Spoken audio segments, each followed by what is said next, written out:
Hello. Aujourd'hui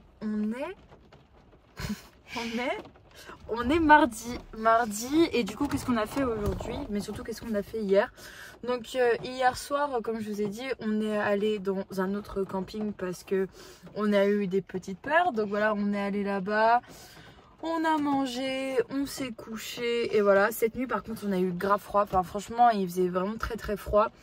Donc avec la couette mais enfin plein de couches parce que vraiment on avait très froid. Et en fait l'endroit où on était, on a vu même des petits wallabies, des poules, enfin c'était au plein milieu de nulle part et du coup il y avait plein de petits animaux. Les toilettes hyper propres, du wifi, enfin truc où on ne s'attendait pas du tout. Le lendemain on s'est réveillé pas trop tard parce que on devait faire une ascension qui était assez longue, qui était à Cradle Mountain. Et du coup on est parti vers 7h30, quelque chose comme ça. Et le matin il faisait hyper brouillard, nuageux, etc. Donc on s'est dit bon d'accord, ok. Et puis on a commencé et c'était une randonnée de 3 heures normalement. Donc on a commencé, on était tout seul. On est allé avant l'ouverture, enfin techniquement le parc est ouvert tout le temps, mais avant l'ouverture officielle qui est, c'est-à-dire quand il y a les bus qui sont mis en place pour aider ceux qui ne conduisent pas. Donc voilà, donc on y est allé avant 9h quoi, on y est allé pour 8h et on a vu plein de petits wallabies sur le côté, des kangourous, etc. Donc on a commencé la randonnée, il faisait très brouillard, très froid. Ça m'a fait penser un petit peu à la randonnée que j'avais fait en New South Wales quand j'étais allée chez Jay. C'était un peu la même chose. Vous pouvez voir des wombats, on n'en a pas vu. Du coup on a fait la randonnée qui était de 3 heures. C'était plutôt cool, au final ça allait, sauf la dernière partie où là pour le coup on a douillé parce qu'il y avait énormément de vent. On a eu de la chance, ça s'est éclairci même le temps, on a eu du soleil, on a eu super beau, mais par contre le vent, c'est même pas qu'il était froid, c'était qu'il est hyper puissant. Donc en fait, c'était hyper dangereux parce qu'on montait et en fait le vent nous faisait changer de direction tellement il était hyper puissant. Et le truc c'est qu'il y avait aussi une partie où c'était même de l'escalade. C'était vraiment en mode pierre, donc on montait comme ça. Donc c'était un peu un challenge, franchement. Heureusement que nous, il n'avait pas plu la veille parce que ça aurait pu être très glissant. On avait vu dans les commentaires que ça pouvait être aussi très glissant. Et alors, cerise sur le gâteau, on a vu qu'il y avait même de la neige tout en haut. Il y avait un reste de neige. Et avant qu'on commence la randonnée, on s'est inscrit sur un papier où on marque qui fait la randonnée, la plaque d'immatriculation, etc. pour au cas où sécurité. Et en fait, on a regardé qu'ils affichent la météo qui est annoncée pour la semaine. Et nous, on a eu trop de la chance parce que demain et après-demain, ils annoncent par exemple de la neige. Donc, on a eu trop de la chance de le faire sous le beau temps. Parce que sinon c'est impossible, enfin ça doit être hyper glissant, hyper froid, enfin voilà.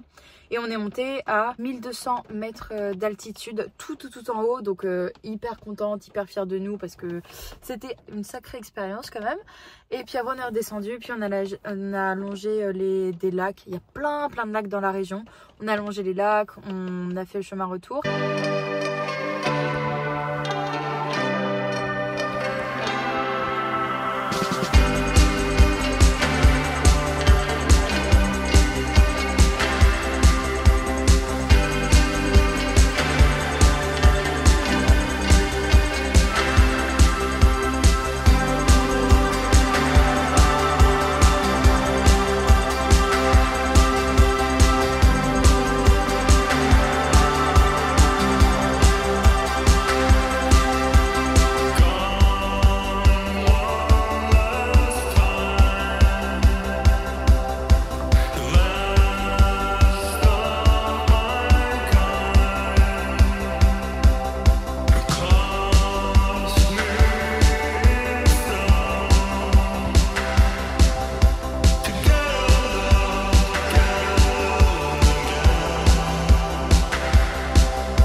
Et en fait sur le chemin retour on a pu prendre le bus qui nous ramène à plusieurs endroits, donc par exemple le centre, enfin on va dire l'accueil du parc, plusieurs endroits où on peut se garer. Donc nous on s'était garé à un endroit et en fait on commence à prendre la route et on ne savait pas, mais c'est très réglementé parce que la route est très étroite et du coup il faut circuler seulement quand on est derrière un bus, parce que les bus s'arrêtent pour que ceux d'en face par exemple puissent passer. Enfin bref, faire compliqué, mais du coup on a commencé à partir, puis on a vu un bus qui arrive en face de nous, il nous laisse passer mais il nous dit mettez-vous sur le côté, attendez que le bus qui est dans votre sens arrive et vous suivez le bus et vous pouvez y aller. Donc c'est ce qu'on a fait.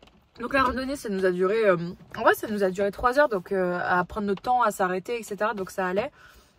Et le seul truc qu'on avait, c'est que on n'avait plus de gaz. On n'avait plus de gaz pour cuisiner et ils nous en avaient pas donné énormément quand on a récupéré la voiture. Sauf qu'en fait au milieu de nulle part, bah, c'est impossible d'en avoir. En fait l'accueil du parc national en avait, mais c'était sur des formes rondes, alors que nous c'est des tubes en fait dont on a besoin pour que ça rentre et qu'on puisse utiliser. Du coup on leur a demandé où on pouvait en avoir. On s'est même arrêté à un autre shop local pour demander où on pouvait en avoir. Et au final ils nous ont tous dit bah, il faut retourner à Deloraine ou une autre ville qui était juste à côté. Sauf que nous ça nous faisait chier parce que ça nous faisait un demi-tour, parce que par exemple où on était en fait on devait aller sud et Deloraine c'était côté est, donc ça veut dire qu'il fallait qu'on aille est et puis après qu'on fasse sud, enfin ça nous rajoutait la route. Et au final, pas tant que ça, parce que vu qu'il n'y a pas beaucoup de routes en Tasmanie, enfin des voies rapides, des autoroutes, etc. Et bah t'as pas trop le choix. Donc au final, on devait dans tous les cas passer par cette ville-là. Et donc on est allé dans cette ville-là, on a fait le plein d'essence, on a acheté ces bonbonnes de gaz pour cuisiner, qu'on puisse manger chaud au moins. Et puis après, on est descendu dans le sud. Donc en fait, en vrai, on a dû conduire... Enfin, j'ai conduit du coup, mais ça doit faire 4 heures, ouais 4 heures, 4 heures et demie en tout aujourd'hui. Et on a conduit là, on est au parc national qui s'appelle Mount Field.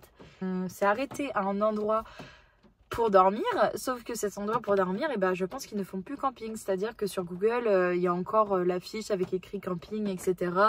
Nous, comme tous les soirs, on regarde où est-ce qu'on va dormir le soir même. Et au final, et bah, pas de pancarte, on a hésité à toquer, il n'y avait pas de commentaires depuis 2 ans, on s'est dit ça pue, donc on s'est dit vas-y on bouge. Et du coup on a eu beaucoup de chance parce que là où on est, en fait on est au camping du parc national. C'est un truc qu'on voulait éviter à tout prix parce que c'est payant et généralement c'est pas donné. Sauf qu'on n'avait pas trop de solutions. Il a commencé à pleuvoir, en plus quand on commençait à faire noir, surtout qu'on nous avait dit pas de conduite en Tasmanie la nuit, c'est pas très bon, enfin c'est pas très sécure avec tous les animaux qui traversent.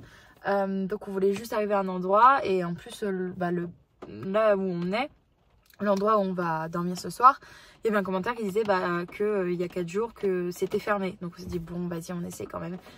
Et on a bien fait parce que du coup on est là avec un temps de merde, mais au moins de profiter aujourd'hui du beau temps.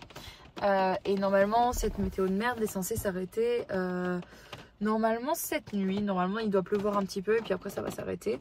Et demain du coup on fait notre dernière journée et on fait une autre ascension du coup au parc national où on est là. Et puis après, je sais pas trop ce qu'on va faire. Il faut qu'on rende la voiture clean. Et puis, on n'est pas si loin de Hobart finalement. Donc, ça, c'est plutôt pratique parce que notre vol est jeudi matin. Donc, au moins, on est à côté. Et voilà quoi. Donc, ce sont les petites nouvelles. Et puis, je vous retrouve pour la journée de demain.